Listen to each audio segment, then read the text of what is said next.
ओडिशार सामाजिक न्याय प्रदान रे आज एक गौरवमय दिन। आज देशर माननीय प्रधानमंत्री आसी सुभद्रा योजना इनाग्रेशन करछंती।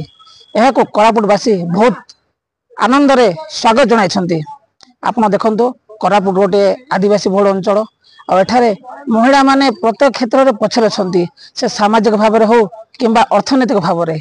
यह गोटे पदक्षेप जहा द्वारा महिला सशक्तिकरण बढ़िबो।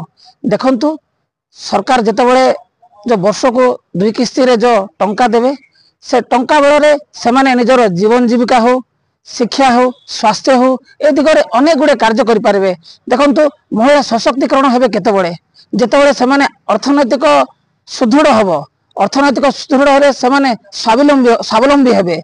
एहा द्वारा से माने अनेक गुड़े निजर जीवन जीविका एवं माने निज कार्य रे एवं सामाजिक कार्य रे अनेक गुड़े लाभप्रद हो पारे।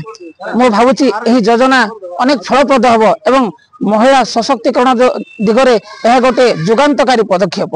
निहाती भावे आम अंचल देखंतु एठाकार जो महिला माने आदिवासी एवं जो गरीब श्रेणी माने से माने टंकाटिए कमेबा मध्य बहुत कष्ट होता है।